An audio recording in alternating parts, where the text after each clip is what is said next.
As anglers, we immerse ourselves into the ever-changing elements that are presented by these brief snapshots in time. No matter how harsh, we keep our feet in the water and trudge forward hunting for that next bite. Each of the 4 seasons presents a certain mystique, that is, if you're keen enough to recognize the surroundings as they shift. Capturing the subtle changes as they bleed into one another is no easy task, and all too often they will disappear through your hands like sand. So much happens, and sometimes the lust for fish or the excitement of the next adventure is enough to pull one's attention away from these unique sights and sounds. Of course, certain days on the water can hold more weight. These often amount to page after page, meticulously etched down in your internal angling journal with the most vivid of details. Those trips make it easy to overlook the relatively uneventful days. A handful of familiar fish or a long hike leading to nowhere just don't seem to resonate as much. However, here at FLY ALL SZN, we feel each memory made is truly valuable in its own right. Impact can still be found even if those quiet outings only amount to a few notes from season to season. Scraps and scribbles can add up over time and help us anglers put together these mysterious puzzle pieces to create a more dynamic picture of our time on the water. This is going to be the home for all those smaller adventures and little memories made throughout the year. The fish we target and the techniques we will use will surely change just like the seasons. There's a chance you'll learn something, maybe you'll be inspired to follow in our footsteps, but most of all, we really hope you stick around and enjoy the story of this particular season.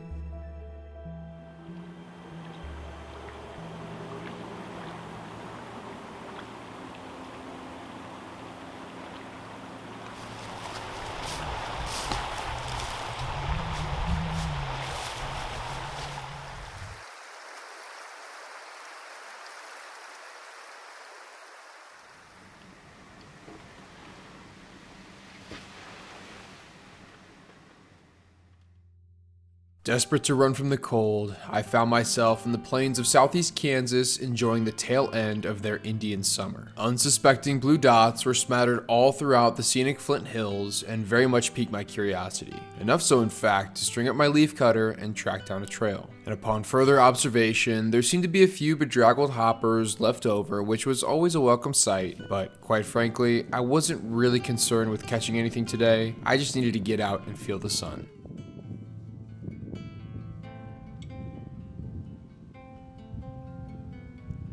The receding bank line of this shallow mud hole had my initial confidence levels low, but in these parts, you cannot judge a book by its cover. I've found many a fish in much stranger places here in the great Sunflower State. Rumor had it, this pond and others like it might only receive fresh stock when the occasional flood rips through the region and displaces fish. Well, it could be that, or some random stocking by the Kansas DNR. I don't know. Regardless, the tiger stripes and turquoise cheeks of this lovely long ear were very much appreciated. Hard to tell the exact species on this one, but any fish willing to eat a grasshopper during the winter months is a friend of mine.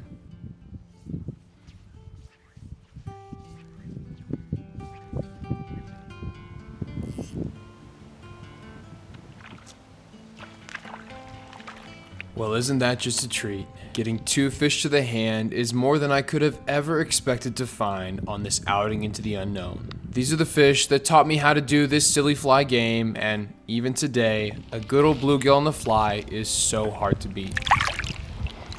I squished the rest of the way around the muck without much luck, and with the shadows growing long in the tall grass, it was time to mosey along. Hiking out, a deep sense of melancholy settled into my chest and made each step feel very heavy. Today was my birthday, and a lot happened this year. I struggled to truly articulate why exactly this arbitrary day deals me out a double dose of depression. I suppose in my internal angling calendar, this day always seems to mark the end of my quote-unquote fishing season, and I guess that's always a sobering realization. But then again, maybe it's the loss of these longer days.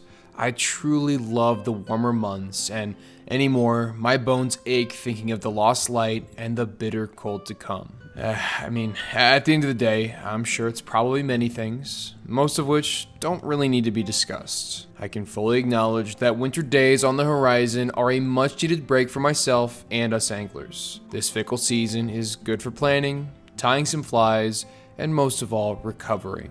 However, In the darkest of nights, a dream of spring is the only thing that carries most of us forward. Folks, I am so happy you decided to join us, and I would like to welcome you to the Winter Notes.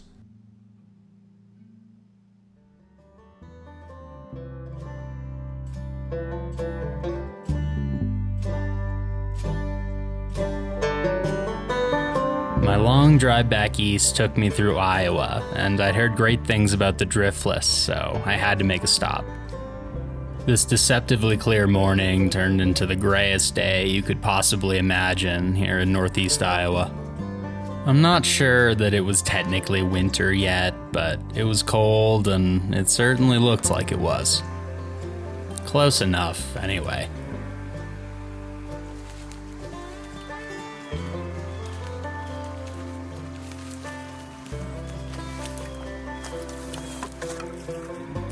The water looked great, but I wanted to get some distance between me and the road before I started fishing.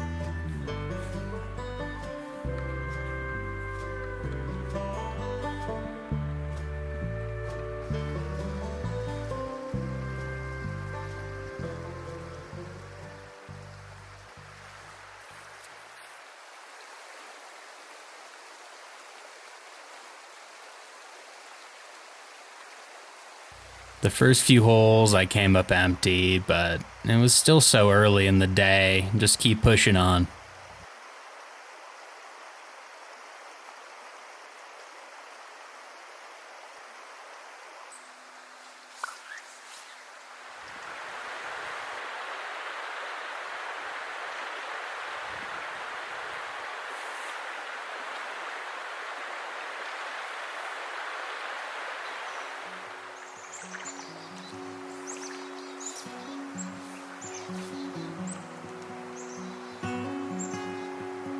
Finally, after quite a few casts and a couple fly changes, I saw that indicator go down and I was on to my first driftless trout.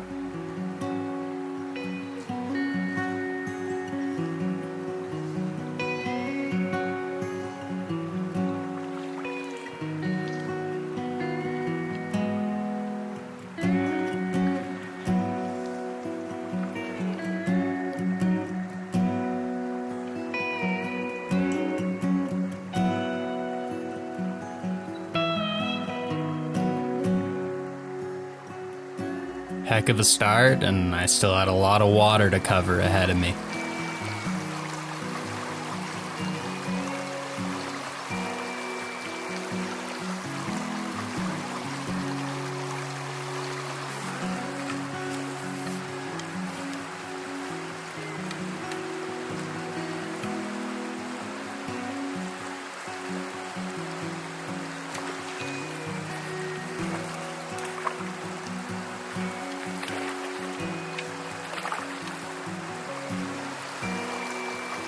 Maybe not the biggest fish in the world, but these driftless browns had character, and I was really enjoying myself.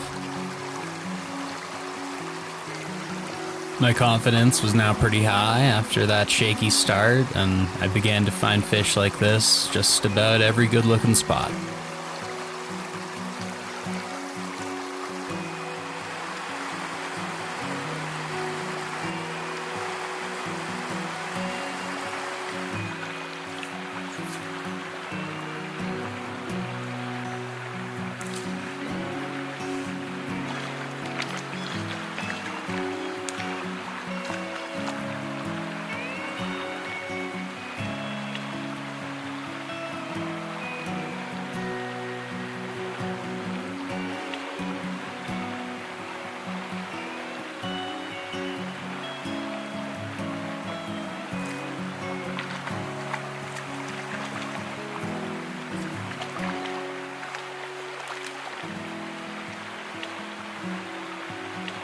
Little bugs were the ticket today, and this red Frenchie was really putting in work for me.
This was probably my favorite fish of the day. I just love the colors and his battle scar.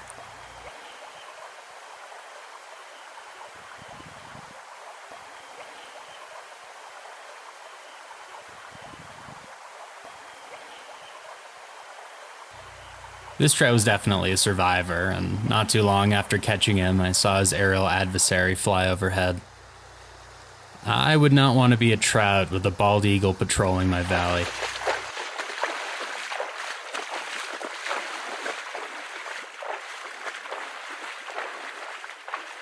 By this point in the day, I didn't really have anything to complain about, except maybe my never-ending battle with the streamside vegetation.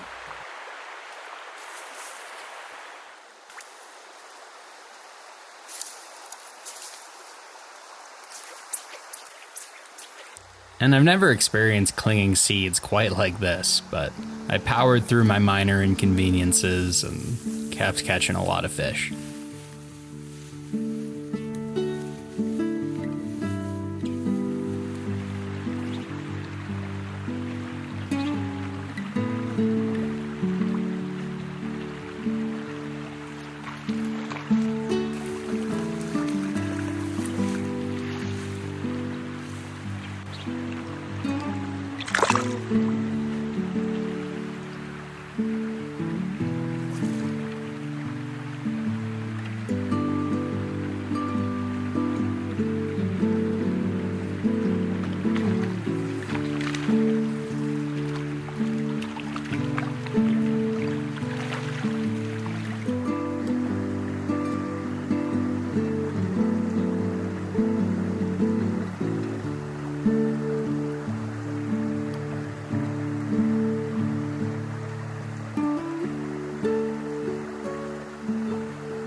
I admittedly was always a little skeptical of the driftless. Like, really? Iowa? But all it took was one day, and I'm pretty sure I get the hype now. It's a really fun place to fish. Well, I know this creek is, anyway. I was losing daylight fast, so I really only had time for a little bit more. I skipped some iffy looking water and found one last nice pool to end the day.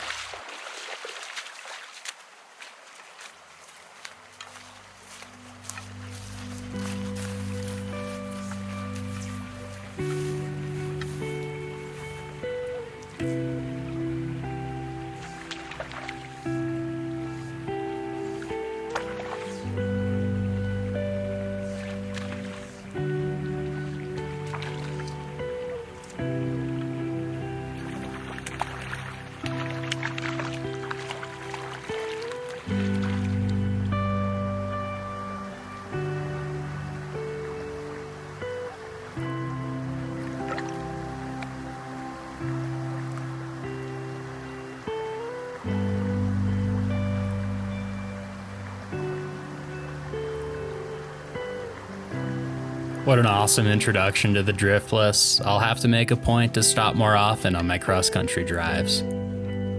But unfortunately, this was all the time I had.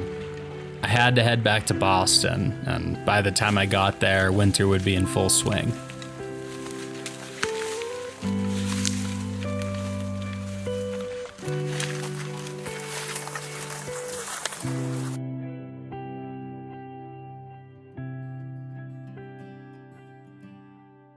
I'd like to think there isn't much out there that can make me jealous, but this museum-like curation filled with vintage fishing paraphernalia had me green to my core and quite awestruck. Eric over at Fountain City Tattoo was having another fly tying night at the parlor, and I had to slide through to whip up some bugs with the boys. You might not believe it, but old Kansas City has a great fly fishing community, and while working to rebuild my bread and butter, I got to meet a ton of awesome folks and catch up with some old friends. Fishy conversations went on all night long, one of which found a lot of focus around the topic of trout spay. And little did I know at the time, but there I was, sitting across the tying table from a real deal wizard. Many months later, towards the tail end of a Midwest winter, I found myself in the trout capital of the United States. Yep, you heard me right, folks. Welcome to Cotter, Arkansas. But planning around the somewhat bipolar late season weather is never easy, but we finally settled on a free weekend that looked to be suspiciously warm. Yeah, I'm going to 11 Point end of April for 2 days, and we're gonna float near the tournament. Oh, no shit. Yeah. Man, that'll be awesome.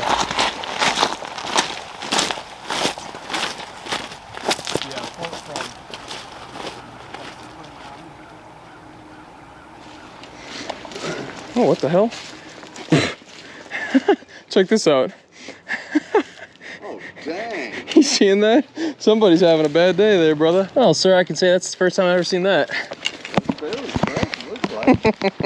Yikes. Now, with this weather, you think we'll see a midge hatch? Probably, yeah. I can imagine they're going to be going gangbusters. The beauty of this place is there is a lot of water to fish.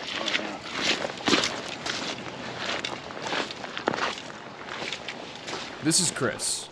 Once just a stranger across the tying table, we now found ourselves walking down the exposed banks of this world-famous river. My new friend had so kindly offered to be my mentor for this foreign fly fishing technique, and really, it was an offer I couldn't pass up. We both agreed the reduced flows would be nice for wading, but it didn't put much of a dent in the waves coming from the armada of jet boats buzzing the banks.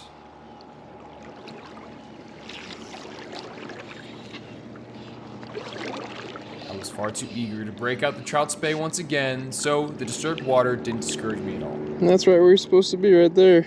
Easy out. Hell yeah, man. That's a white river fish right there.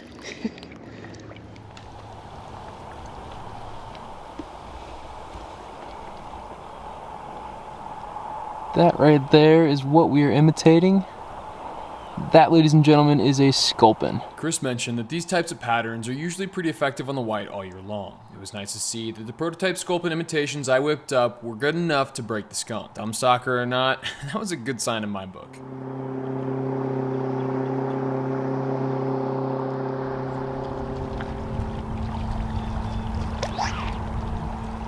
Now that's how it's done. We'll see. I mean, we might change up again.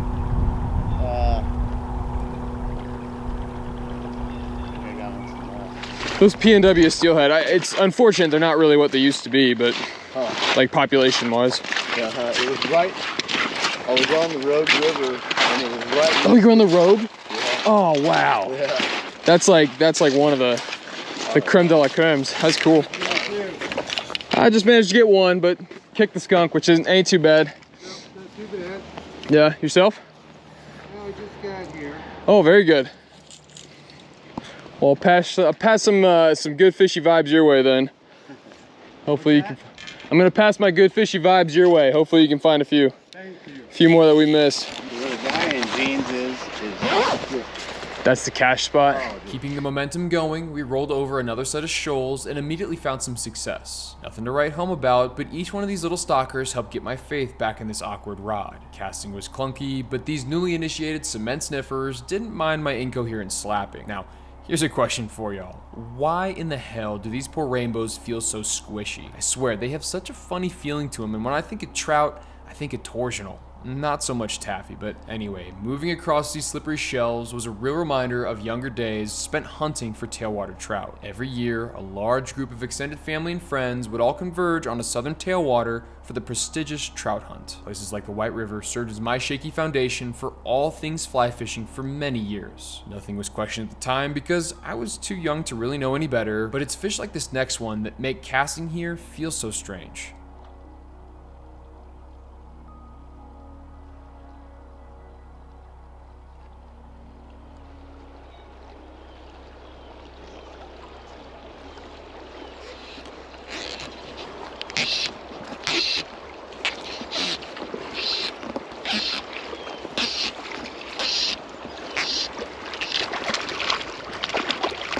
Now that's rich.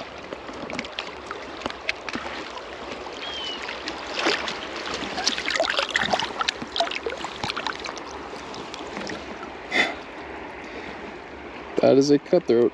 That is so funny. This is one of the very few cutthroat I have ever found not in the Mountain West. That is such a goofy thing. They stock them in the White River.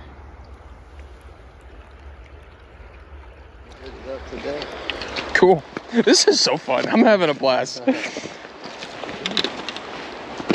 found a crankbait stuck in a log too. How good is that? Yeah. Oh man, and a double nymph rig that was also on a stump. Somebody's 30-incher. Still battling shorter days, we were prompted to pick one last spot to finish out this half session. The sun was leaving us soon, and tomorrow was going to be the real deal, so certainly some sleep wouldn't hurt. So, this is the first gravel bar right up here. Okay. There's a second one right there, and you can almost see the rocks and stuff.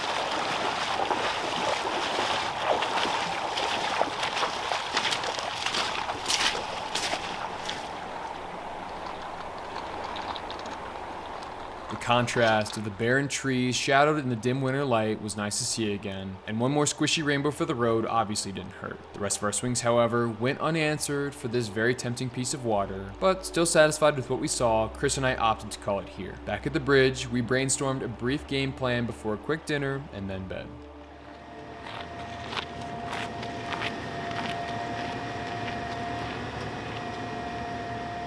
This morning was cold, yeah, but everything's relative. For late winter in Arkansas, things were downright balmy. Anticipating an absolute train wreck at the boat ramp, getting out early would be imperative. We were met with a few taillights dimming the dark, but surprisingly, things weren't too crowded just yet. Quietly, we slid the drift boat into the water and paddled towards that mechanical hum.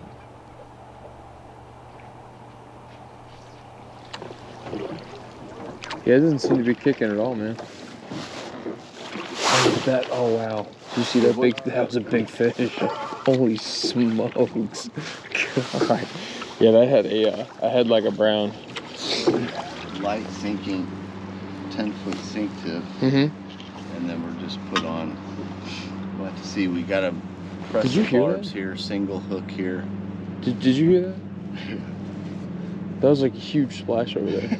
Is that just me? Am I tweaking? I'm sure it was, bud.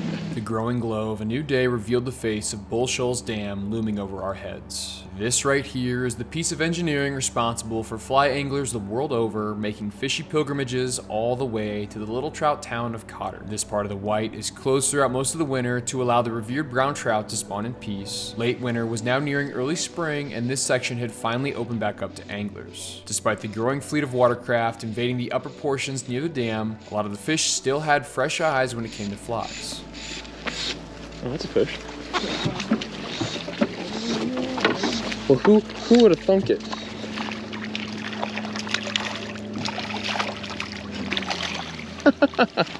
Hell yeah, man. Oh, perfect. Got that 8-ball corner pocket.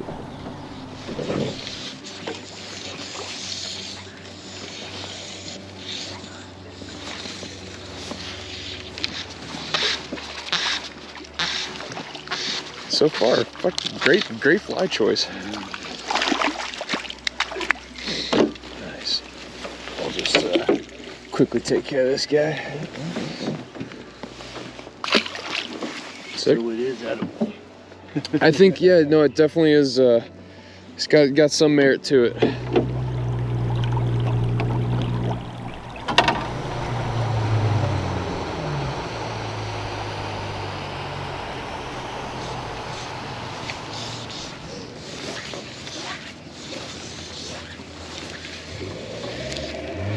That fly that you chose was the right one. You keep doing what you're doing, I'll take care of this guy. Oh, well, he just took care of himself. Never mind. Ah.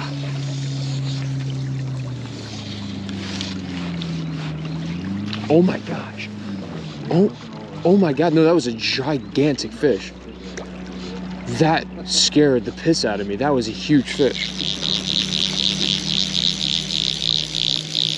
Getting the skunk off was good enough for me, and with this section starting to get crowded, we figured it was time to lift anchor and start our float. Since we were in Rome, I was throwing big streamers at likely spots all the way downstream to help pass time. All the while, our eyes were peeled for shoals and runs to pick apart with the trout spec. Well, this is kryptonite to most of those other boats. Right. This is exactly what we're looking for. I hadn't quite found my sea legs yet, so it felt good to get some traction on this slippery riverbed. The deep aquarium smell chilled my lungs, while the omnipresent rumbles of whining engines echoed up and down the hollows. The nostalgic sights and sounds of this familiar stranger were hitting me hard. Now, admittedly, that was the only thing hitting. Neither of us were having much luck on this first run, so we hopped in the boat and continued on.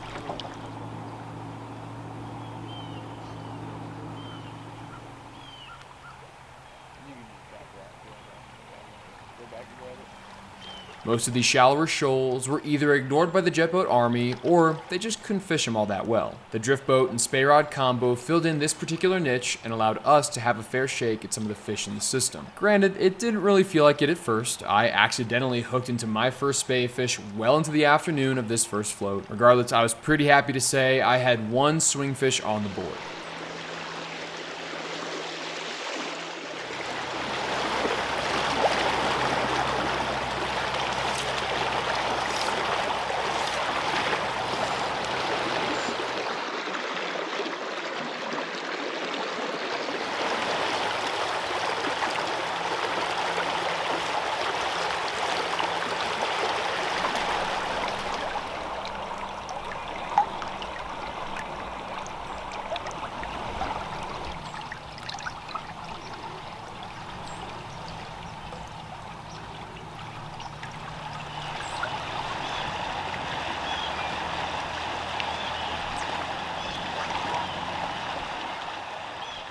Further upstream, Chris wasn't having much more luck. We'd certainly hooked a few fish, but with the prolonged low water, we were told these fish were acting a little weird. Plus, in the last hour or so, the number of jet boats trying to make their way back to their respective lodges for lunch made the river an absolute wave pool for any poor sucker relegated to the bank.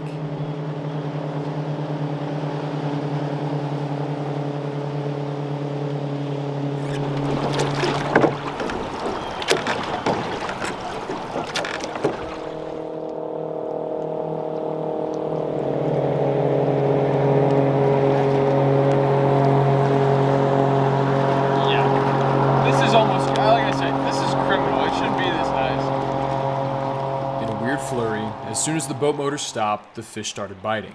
With no time to waste, Chris put his superior casting to the test and was able to cover so much water. And it seemed like with more water, there was more fish. Now, as the afternoon stretched on, a fraction of the boats did come back, but they couldn't kill our buzz. With a few fish to show and t-shirt weather in the middle of winter, this was certainly a silver lining to our day. Oh, it's a beautiful shot. Nice. Yeah, he's definitely pinker than most. That's an awesome fish. Good? Yeah, let's see him back. Adios, senor. Yeah.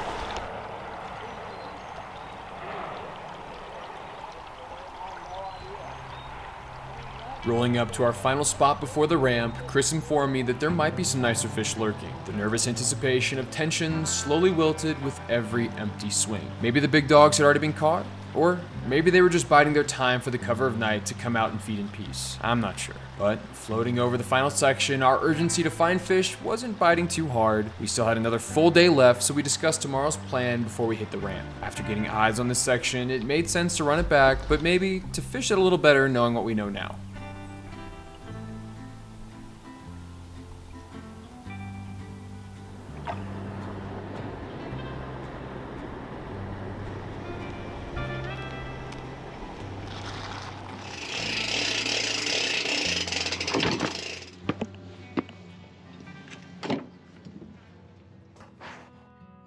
The final morning on the White was rinse and repeat now that the launch process was a touch more routine. Once again, we slid into the dark water, but this time we decided to anchor down closer towards the dam. The red glare of boat lights glimmered like mysterious eyes moving in the distance, the number of which increasing every minute approaching dawn. Still feeling protected by the shroud of darkness, I managed to swing into my first fish of the day. I named this guy Positive Reinforcement and sent him back. And not soon after, I connected with something that felt significantly bigger.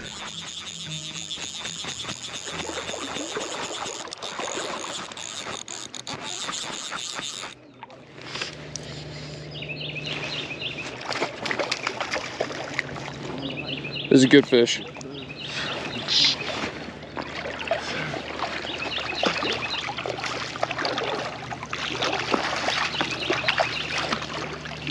Oh shit. It's a good rainbow, bro. It's a good rainbow, bro. Hell yeah, dude. That's easily my biggest fish on the spit. That's so sick.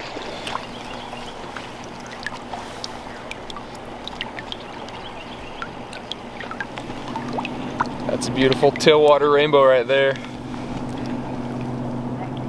Let's see him back. Will he kick? Oh, he'll kick. Nothing to it. That's so sick on the spate. Let's go. This big rainbow was a far cry from the legendary brown trout this water is so well known for, but this was by far my biggest fish to date on the trout spay. That alone was worth the cold hands this early in the morning. As I moved down this indiscriminate run, a few more ticks met my line, but nothing seemed to stick. Klein-filled boats had buoyed their way into the prime spots, and it wasn't looking like we'd be here much longer. A lot of the reason I fish is for the peace and solitude of it all, so environments like this remind me all too much of the combat fishing days of old. After a couple motors nearly ran over my line, I desperately felt the need to seek greener pastures anywhere that was not here. We both couldn't bear to watch any more bumper boats, so the anchor was pulled and our last float of the trip got its start. Now, opting for a deeper set nymph rig this time around, the action heated up surprisingly fast. There's a fish. I'm ready. Jeez Louise. That's so stupid. Good stuff, good stuff. There we go on the nymph. We'll see him back. See you, sir. Oh yeah. Sweet. I was like going into cast again. Ooh. You got some big ones coming in? Oh yeah, we do. Woohoo! Yeah, that's a good fish. This might need a reel. Right out in the middle. Just in the middle of everything. Dude.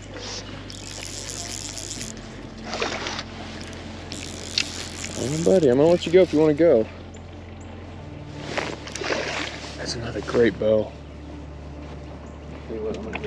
Yep. Yeah, do what you gotta do. I'm telling you, it's the corn pattern. Don't lose that. I know. I won't lose this fish. He's holding the current like a dog. I think we might be able to get him with this one. Come on, buddy. Oh, that's a good fish.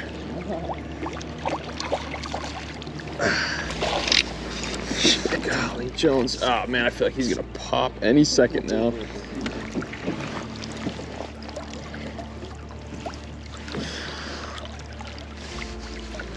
Oh, I don't like this at all. All right. You still got a second wind in you. All right, he might be coming. Oh, come on.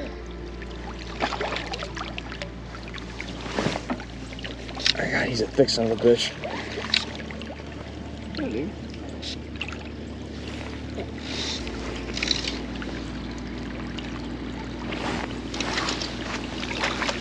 Woohoo!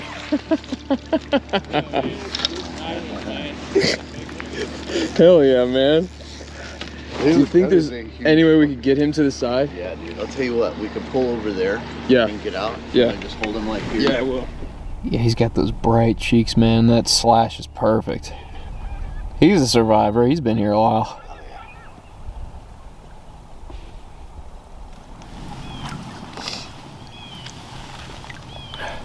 Does it seem like it's focusing in all right? Yeah, I'm gonna go ahead and hit the.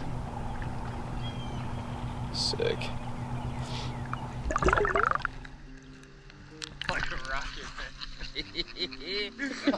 It might be 4:30 by the time we make it to that that hole. We're cruising. Yeah. There's a lot of dead spots in this float. Yeah. Well, who knows? Maybe we've uncracked it. Yeah. Some might say uncanned it. Yeah, no doubt. I mean, it's just so fitting. My two best fish of the trip came off a fly that so closely resembles a bright yellow kernel plucked straight out of the Jolly Green Giant can. I mean, tailwater fish, what are you gonna do? But even though those two didn't come off the spay, they were still such amazing fish, and the rest of the day would sure to be nothing but gravy. Floating past the now familiar sights and sounds, we were able to put some much needed distance between us and the upstream circus. We were both able to find some tension at the tail end of our cathartic swings. Again, nothing to write home about, but each one of these fish I saw roped in by Chris gave me insight on how this technique was meant to be utilized. And at the same time, each fish I was able to trick gave me inspiration on where and when I could use this to my advantage here in the future. With the low water, a certain portion of the fish tend to congregate in these shoals to seek refuge from hooks and talons. Jumping back and forth between banks allowed us to put our flies in front of plenty of eager mouths, so between swings and the occasional bite on the nymph, we did pretty well for ourselves.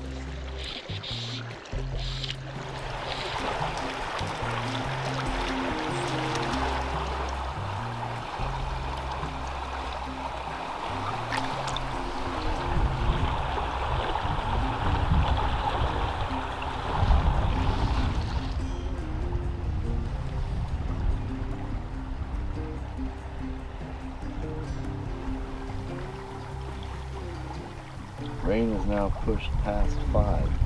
That's good news.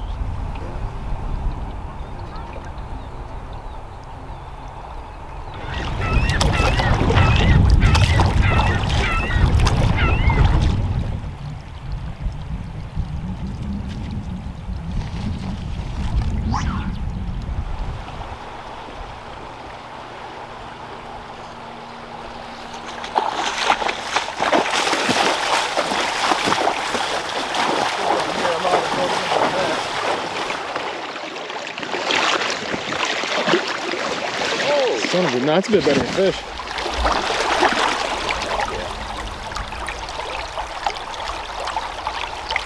Sweet, sweet.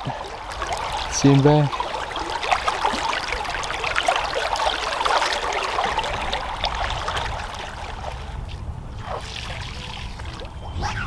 As the morning bled into the afternoon and afternoon into the evening, Chris so kindly offered to teach me yet another new skill, how to row a drift boat. So that's fine. This is like the perfect current to learn on, dude. Yeah, this is nice. So go ahead, we want our ass a little bit more that way, so pull one time with that hand. Yeah. There you go. Yeah, there you go, you got it. You can, and you don't have to do big strokes too. You can do little ones to kind of get you, Sure. Yeah, dude. This is exciting. This is neat stuff, man. But if you, let's imagine like we're at the 9 or we're at the 11 point. We're coming down here and that boat is a tree. Right. So we're gonna want to turn our ass to go that way. Right. And we, depending on the current, we may want to slow our ass down. But you gotta look for shit like that, which is we're not gonna hit. But we're good. Getting a masterclass on trout spay techniques as well as rowing 101, I mean, this was more than I could have ever hoped to learn on a long weekend here in Arkansas. With our day coming to a quick close, I'd like to jump on my soapbox for just a second and thank my new fishy friend. You really never know who you're gonna meet on the water or in a tattoo parlor in Kansas City. I tend to keep to myself for the most part, but it's times like this where I feel incredibly lucky to have met all the fishy folks I have, and that goes for both new and old friends. So Chris, if you're seeing this right now, thank you so much for this opportunity, and hopefully we can hit the water again very soon. Still a really, I would say, really awesome day. This rain helped make it a little bit more dynamic, a little bit, you know, beautiful sunrise, not too cold. Mid-morning was freezing. We kind of warmed up there a little bit, and I'm a kind of angler, like I know when to wave the white flag. Okay. And I think beggars cannot be choosers. I think we, at least personally, like today's awesome. Okay, man. So I'm good. I think I'm good. Okay. All right, man.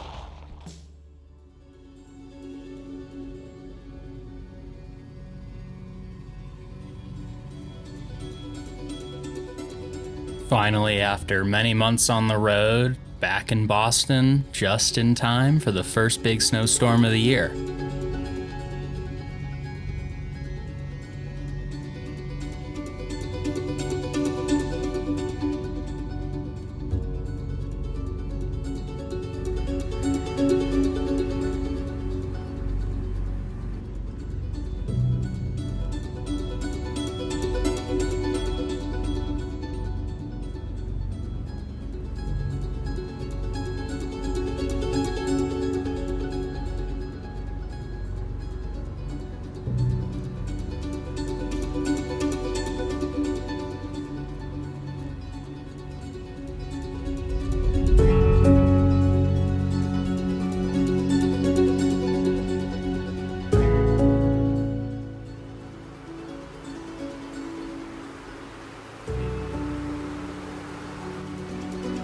I'm not necessarily a big snow guy, but the first one of the year is undeniably beautiful.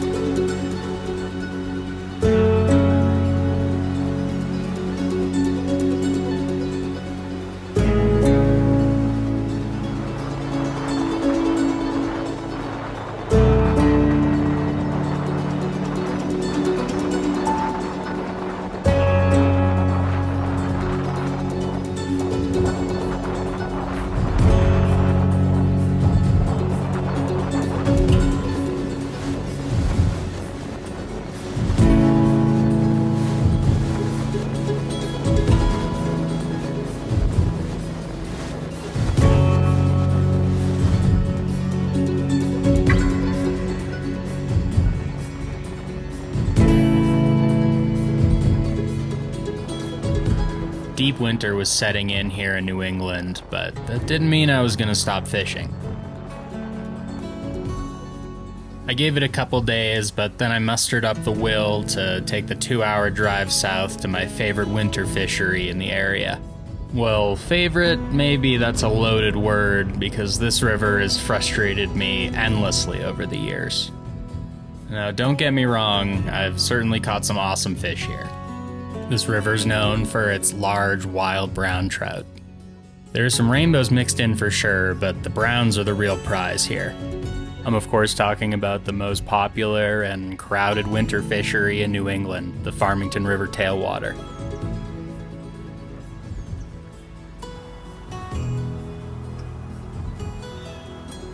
If the conditions are right, there's usually a pretty awesome dry fly bite early in the morning, right after sunrise. Ideally, you're looking for a sunny day, a little warmer without much wind, and right off the bat I could tell that this was not one of those days. And here's the crux of my problem. If there's not a good dry fly bite, I'm usually out of luck. For whatever reason, I cannot nymph this river at all. I know it can be done. I follow all the Instagram accounts, and I've seen all the pictures of big fish that they post, but for whatever reason, it's not in my wheelhouse.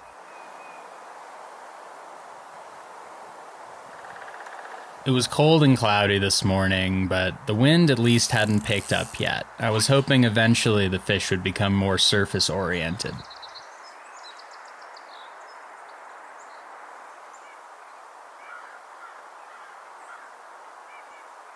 But of course, the wind did pick up, and pretty quickly.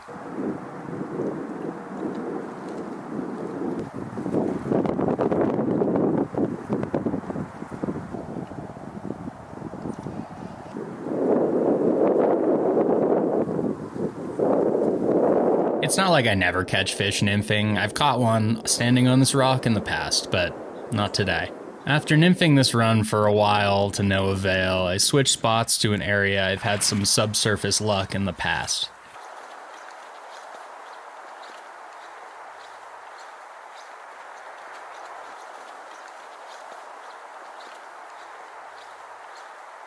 This is a pretty popular spot, but it wasn't a nice day, so there weren't that many anglers on the water. These days are so short, so these were probably the last couple pools I had time for. Couldn't hurt to do a quick rock check. I got the approximate size and color anyway. There are really narrow bite windows here in the winter. You might just have an hour where the fish are feeding, and if you're not in the right spot, you're out of luck. But this is a quality over quantity game this time of year. All it takes is one nice fish to really turn the day around.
Like I said, all it takes is one, and this one felt really good.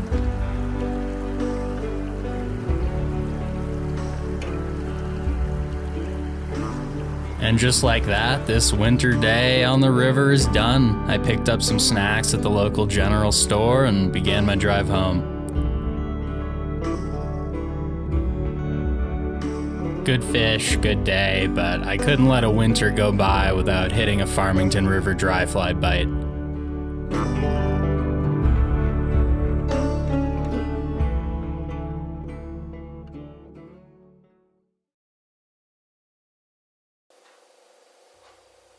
Up and at 'em, have to be at the river before the fish wake up. I gotta say, being used to a more western commute to a river on mainly dirt roads and with a lot of solitude, a little jarring to share the road with so many people. And to top it off, in the winter, everyone gets funneled to the same few places anyway, so I was headed to a pretty popular spot. If you've been down here and fished this river before, you probably know exactly where I am, and I'll just leave it at that. Sometimes the most popular spot is the most popular spot for a reason. I've caught more fish in this pool than probably the rest of the river combined in the winter months. Another very cold morning, but much better weather forecast this time around. Sunny, no wind. I had a really good feeling.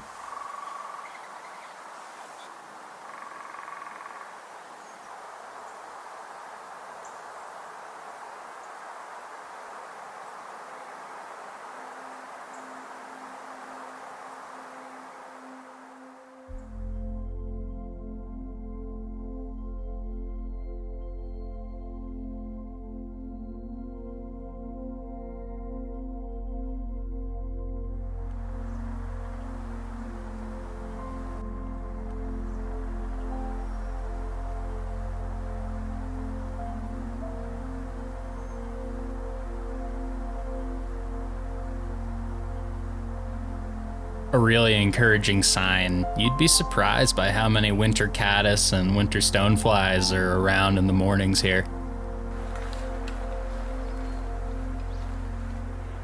The first rise of the morning signals it's time to focus, time to lock in. You just probably won't get that many opportunities during this brief window that the fish are looking up.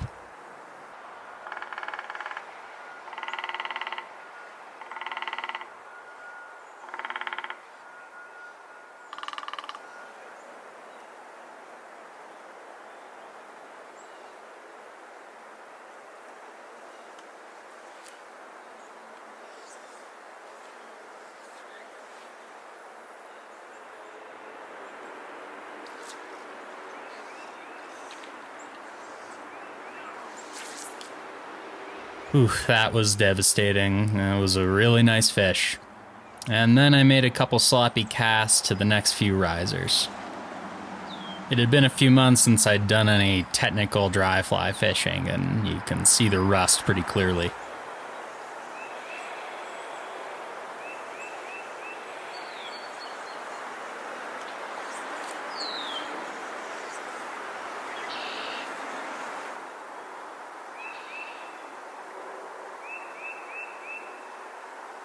There was no shortage of rising fish. This one on the far side was very consistent and looked pretty sizable.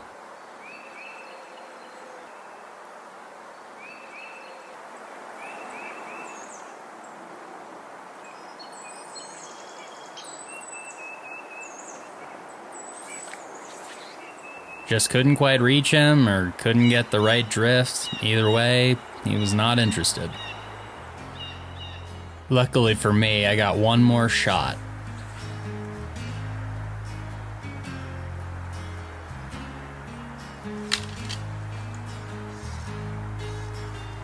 Even with my best efforts to botch this hook set too, this was a solid one.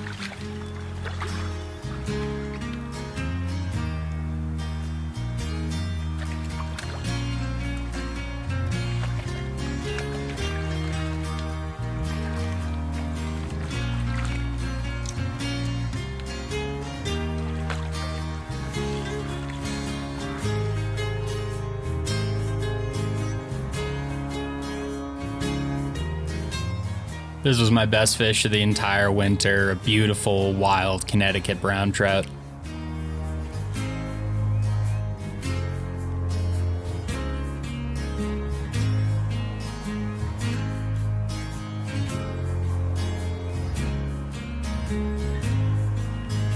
Winter dry fly fish. Hard to beat in New England. Nice little guy. Feels good.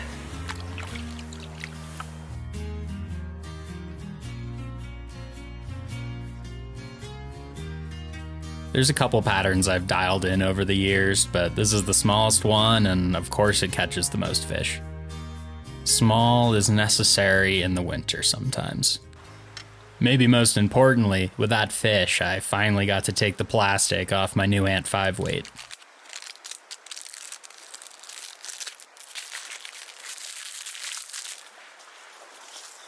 I figured I'd played that spot out a little, so I'd quickly pivot to another pool I've had some dry fly luck, hoping the wind would hold off just a little longer.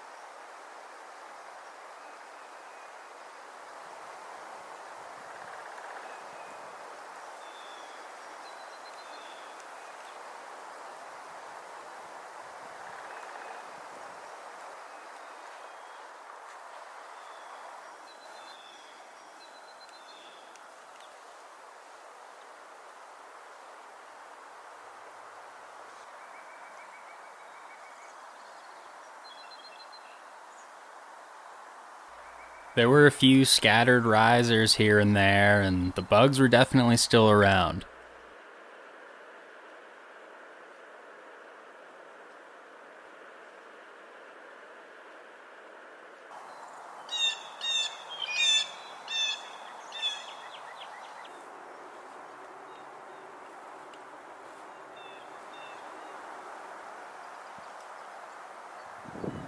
Unfortunately, the fish were feeding kind of inconsistently, so I had a really hard time dialing it in. It was getting a little late in the morning, and the dry fly bite was sort of coming to an end. And then the wind picked up, so I switched to nymphing, and we know nothing humbles me like a winter day nymphing on the Farmington.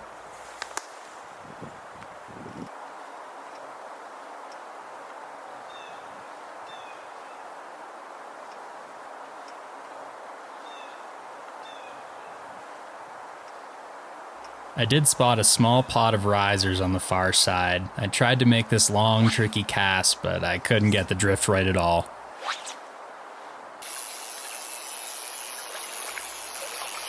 I crossed at the top of the pool and made a careful approach.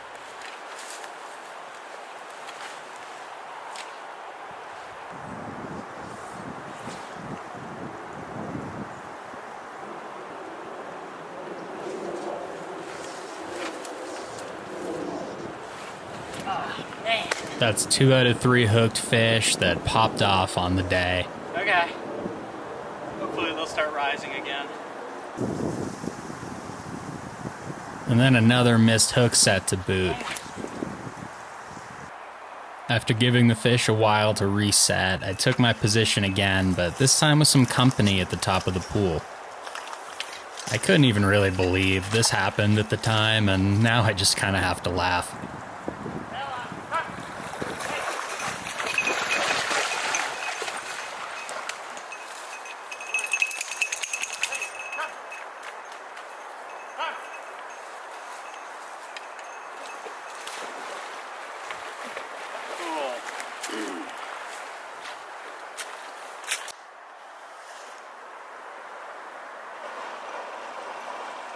What can I even say except keep your dogs under control, people?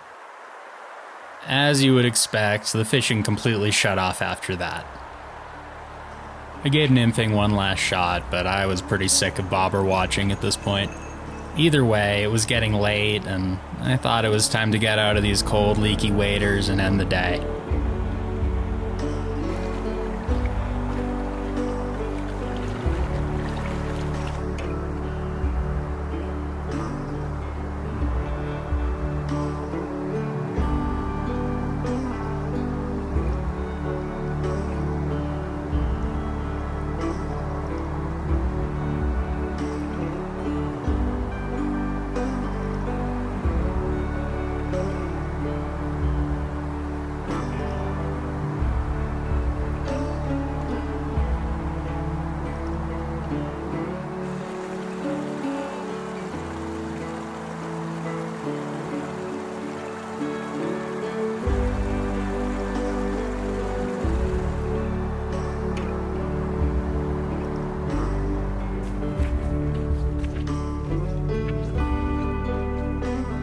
Another winter, and my love-hate relationship with the Farmington continues. Amazing quality of fish, but too many people, and I just can't seem to crack the code for 90% of the day. Time to say goodbye to this river for another year, and sometime I'll have to fish it in the warmer months. I feel like I'm missing out. Even with all its frustrations, the Farmington still holds a special place in my heart during the winter months.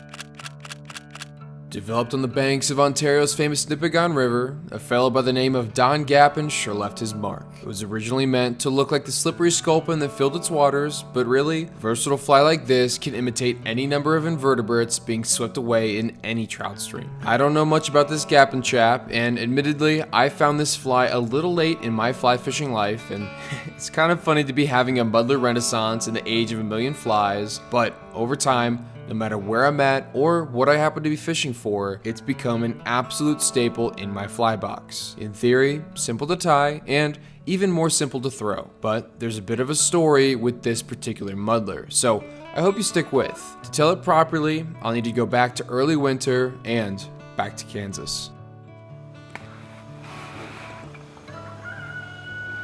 The dim glow from the propane heater did little to bother the eyes, and it didn't take long to see a few silhouettes contrasting against the skeleton tree line. Rifle season had just opened up in southeast Kansas, and Jeremy had his eye on a particular deer. So even though some of these bucks were healthy, we just hunkered down and observed their patterns for this first sit. Oh, by the way, Jeremy's last name is Kowalski. Sound familiar? This is Alex's little brother. All right, Jeremy, first sit, how'd it go? Well, we saw some this morning. I'd expressed interest in harvesting a deer, and their family invited me down to give it a shot. No pun intended. They don't hunt all that much, but luckily for me, one of their neighbors down the road is an avid outdoorsman and has a deep passion for hunting. Oh, hey there, big shooter. This neighbor so generously offered to be my mentor throughout this entire process. This is Frank. So make sure that, I mean, with any rifle, that you just, the first thing that you do with it, where your collarbone comes right into your shoulder bone, that's where you want it. Firearms have been all but foreign to me in my life, especially long guns, so it was imperative to get out on the range and learn the basics of shooting. My litmus test for today was going to be about 100 yards. First up was a 270. Should I just put some lead down range, or do you want? Yeah, no, that's fine. Okay. Yeah, just shoot a couple.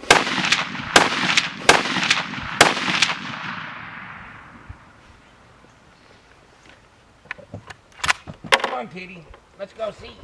Come on, it'll be fun. Yeah, let's go see what you did. Yeah. Oh yeah, you'd hit a deer that far. Cool. I think that one off to the right was my second shot. Certainly passable with the smaller caliber. It was time to up the ante a little bit because tonight we'd be bringing the 300 Win Mag to the stand with us.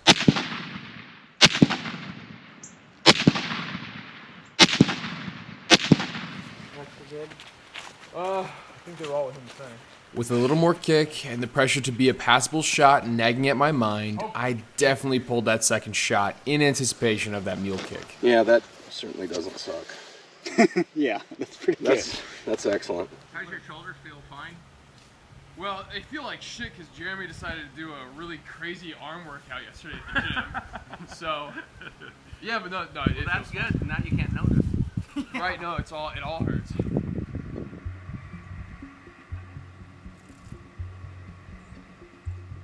With the evening moving in, we parted ways with Jeremy, and Frank and I settled into the stand. Hushed conversations went everywhere and back throughout this first sit. It was amazing to pick the brain of an experienced hunter and learn so much more about the ecology around white-tailed deer in this part of the state. And then turn back in there. He's definitely an 8. And you don't think that was him? No, the deer That backed out. came out was small. He wasn't near as good. Between the good company and a shocking number of deer running between the two fields, time went by surprisingly fast. Pretty decent 8 is just now coming out of that bottom. Really? These are nice, just really good deer.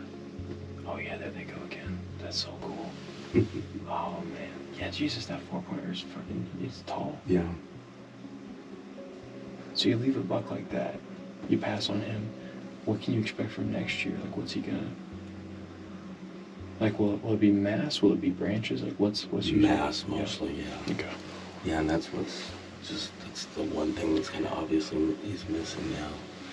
And then when they get a little older, they'll have a little longer brow tines. Okay. Where his brow tines are like this. You know, next year they'll probably be 5, 6 inches. Yeah, man, that 8 is just an exceptional deer. So you think if you let him sit one more year, will his rack ruin? I don't know on him. He's older. Shooting light was dwindling, but there was no real urgency to chamber around. Frank assured me that we would have ample chances in the next few days.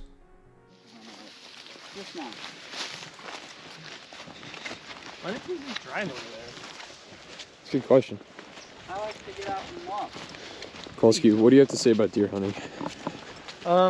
Sometimes it's cold, and sometimes you don't get any, which makes it really sad. Not out here though. There's plenty. Some people pay thousands of dollars and travel thousands of miles. We just set up a $200 blind about 500 feet from the house. Alex and Jeremy were all set to sit in their new blind position, and Frank and I were back at our original spot with the hopes of seeing as many deer as we did the night before. We've just got so many deer, and they're just And you get right down to the fact of the matter is we've got more deer than we have deer hunters. Right. And that's just all there is to it. Frank was a bit frustrated with the number of environmental factors keeping the majority of the herd pushed down. Yeah, we'll have real mild temperatures, and after the first 3 days of rifle season, it just goes to almost nothing for a couple of days. Dang. And it's just, I think, the shock of hearing all the shots and shit. Yeah. And then they kind of settle back, and so. Even with the conditions working against us, there were still a few small bucks meandering through that would be perfect to take off the land. A round was chambered as we shifted positions, and with the last bit of light fading, I put my sights on a buck. You know, either one of them. So the one to the right Yeah. would actually be better, probably. So the one that's not moving to the left? Yeah, that's right at the water puddle. Yeah, so I need to be careful not to fire with another deer behind him, right?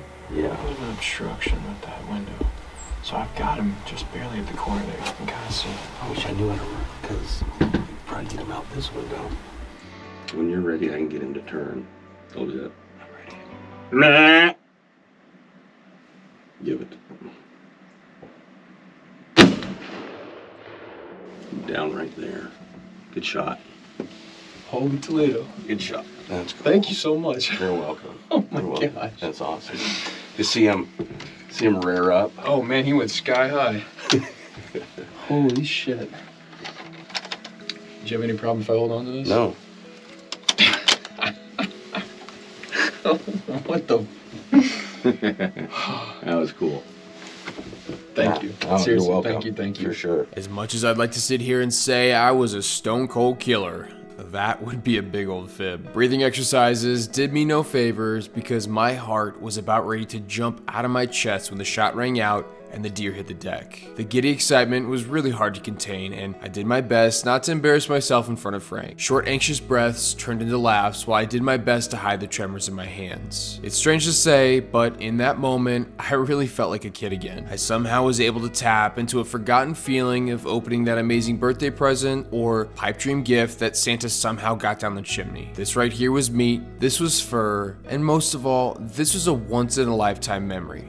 I'll never forget my first deer, but there was no real time to gush over this little buck. Frank made light work of the gutting process, and from there, it went right to the shop to get quartered out. Before the hide was fully removed, I asked Frank for one more favor. There was a certain project I wanted to work on, and to complete, I needed to preserve a boned out bucktail.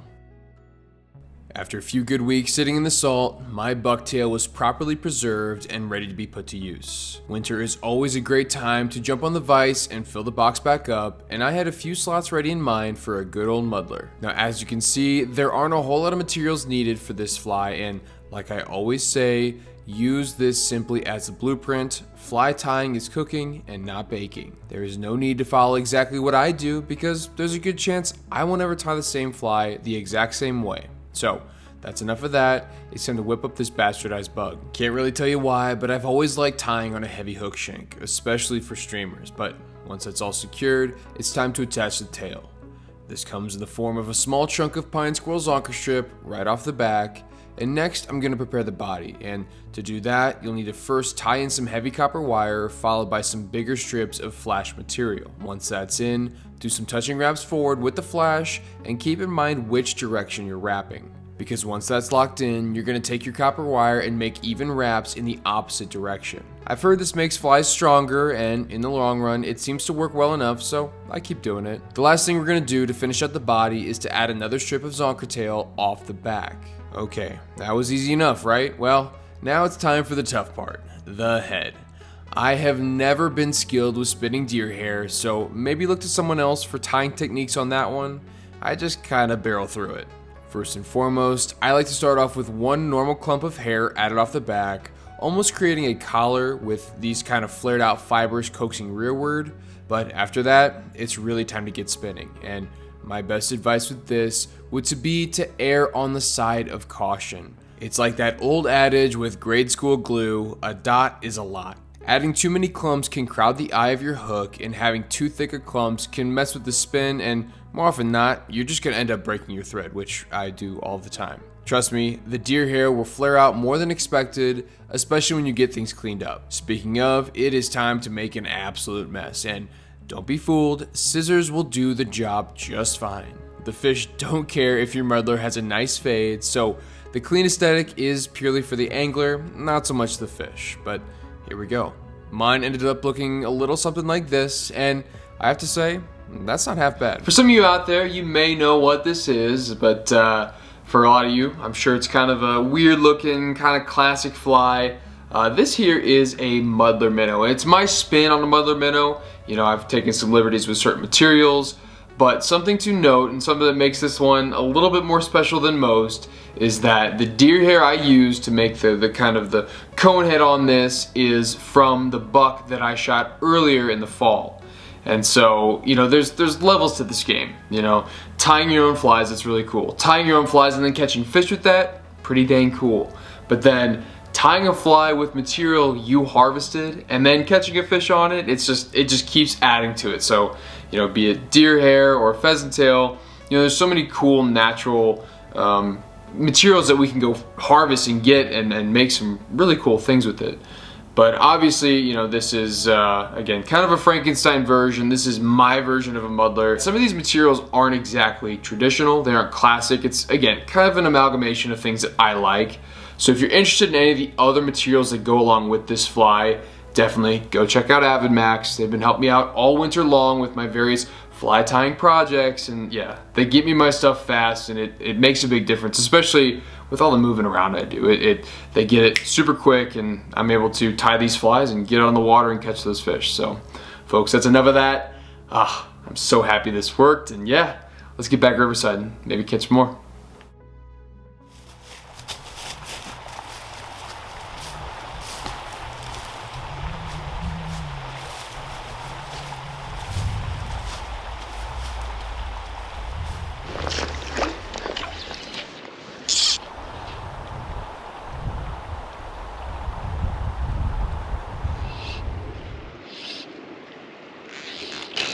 Oh, gosh darn it, that was a bite.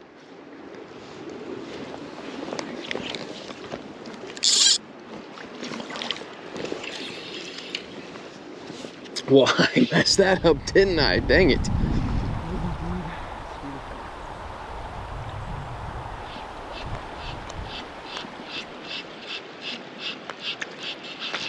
Oh, that's a fish. Oh, whatever that is feels good. Whatever that is feels good. He hasn't hit the surface yet like all these other guys have. Whoa! Is that a smallmouth? No way! Please tell me it's a small. Oh my goodness! What a treat! Hello, Dolly. I probably should stop playing around with you and get you in a net. Yeah. That's the best, dude. Yeah! Somebody on the speed. Oh, that's phenomenal, man. So I consider this, what's in my basket, as the prize, the #1 prize on the day, which is a native smallmouth bass. Ozark native. I mean, he is absolutely beautiful. And I mean, on the trout spade too, it does not get any better than that. He hit it like a ton of bricks too.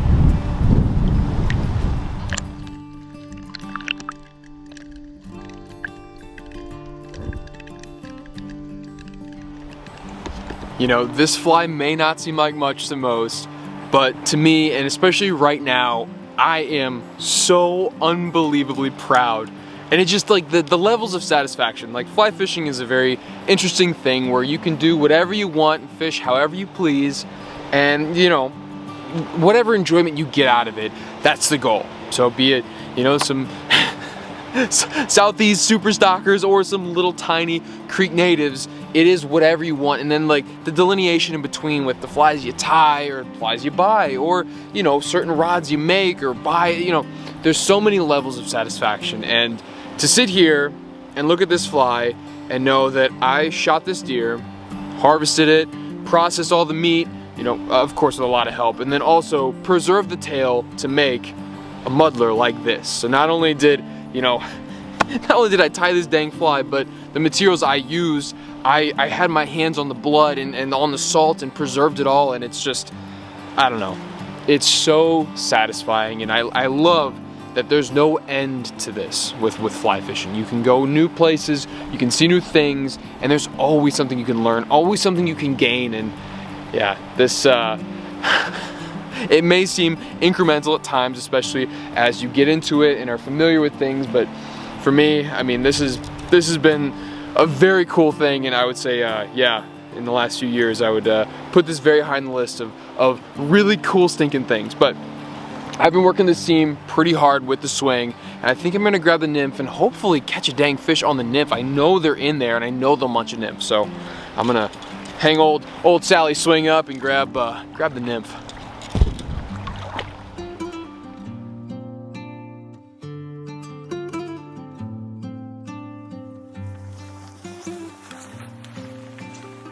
Finally, after some long, cold months, winter was starting to loosen its grip here in New England. Early March is a tricky time around here. You're certainly not out of the woods yet, but every year there's a few days like this one to give you hope. Highs in the low 60s, sunny, not too windy. This was probably a good day to go back to the Farmington. But I was over it. I was itching to fish a blue line and hopefully find some native brook trout. So I took the drive out to Western Mass to fish a creek I've had my eyes on for a while. A few days before this, there was a heavy rain that melted the remaining snowpack in this area. So there was my problem. This blue line wasn't so little anymore. It was about 3 times as high as normal. Please don't judge this first pathetic bow and arrow cast of the year too harshly.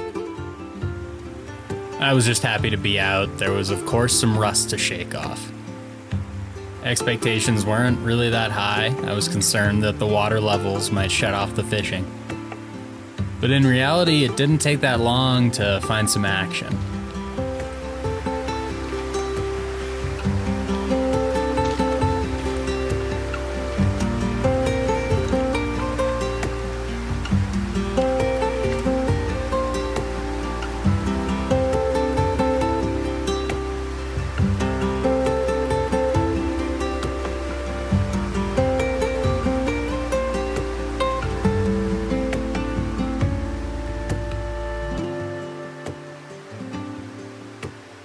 This was my first native Massachusetts brook trout in a few years, and I'd forgotten just how gorgeous they were.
In hindsight, that early first fish might have given me a false idea of how this day was going to go.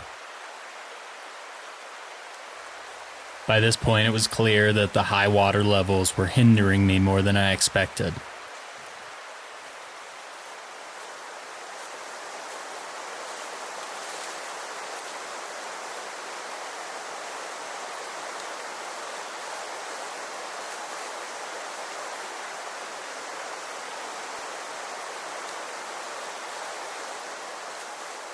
Around noon, I stopped and took a quick lunch break.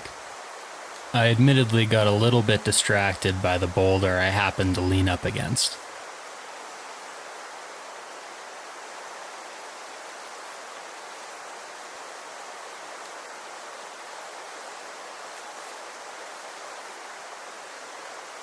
It's these little things that remind me that spring is on the way.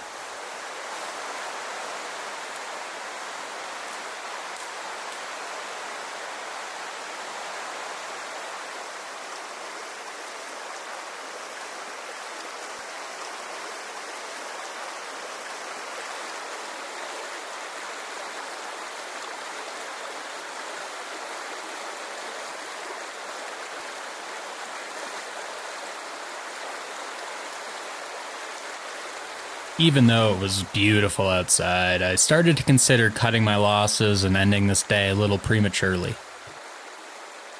More often than not, though, I seem to get dragged back in at the last possible second.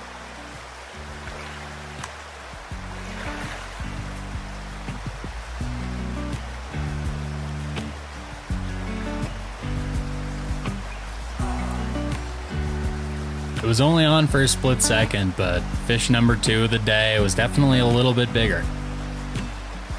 I took a seat on the bank for a bit to let the run rest and watch these freshly hatched winter stoneflies mill about.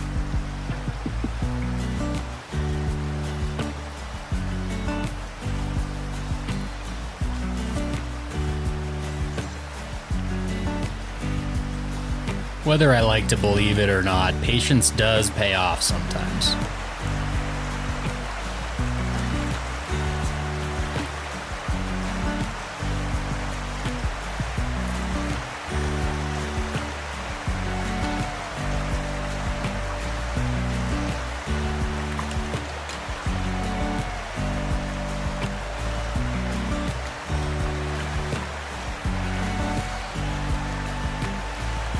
Brown.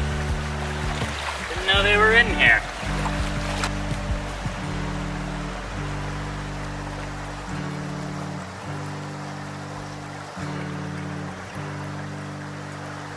This wild brown was a treat, if a bit of a surprise. This creek does connect to a river with brown trout, but I was pretty high up and I wasn't expecting to see any. Based on what I saw a few minutes before, this might have been the same fish for the second time in a row. I'm not used to getting second chances, so thank you, fish.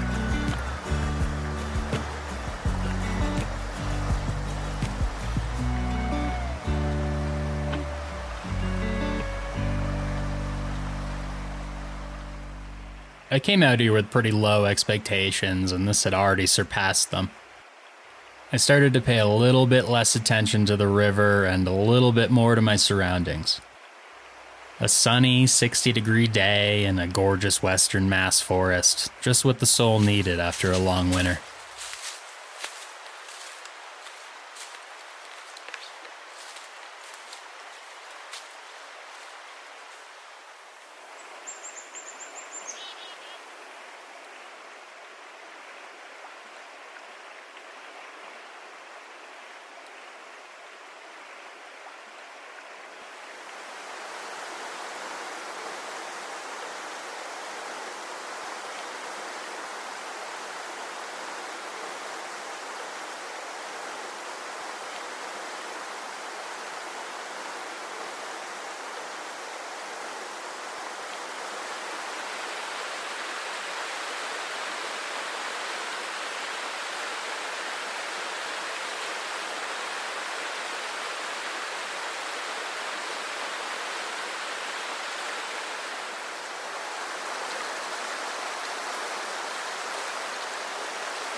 At this point in the afternoon, my mind had certainly started to wander. I'd describe this as less fishing and more aimless casting.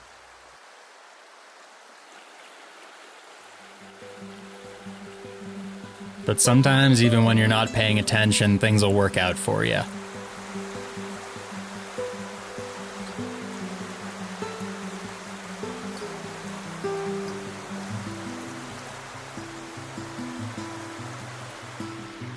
Another small native brook trout and just a stunning fish. I never really associated Massachusetts with native trout growing up, but as an adult, I'm falling in love with these little gems.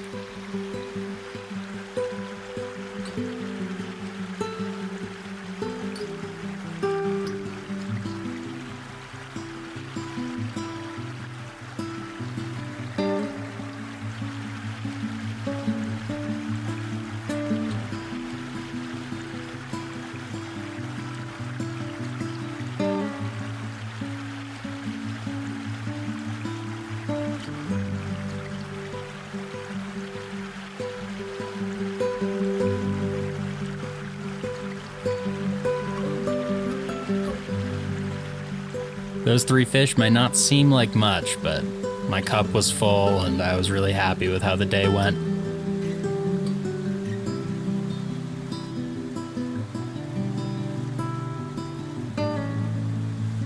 I'd covered a decent amount of water, so it was time to turn around before dark. In the late afternoon, there was running water everywhere, evidence that the sun was getting stronger and the last of the snowpack was melting.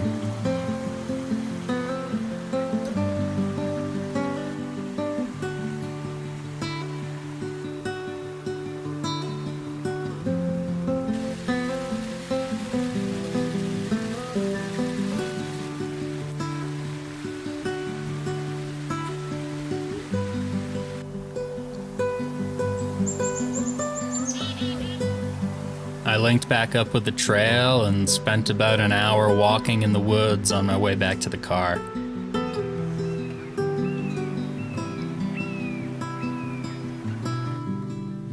In a weird way, I knew I'd miss these winter days in New England, but at the same time, I was ready for spring.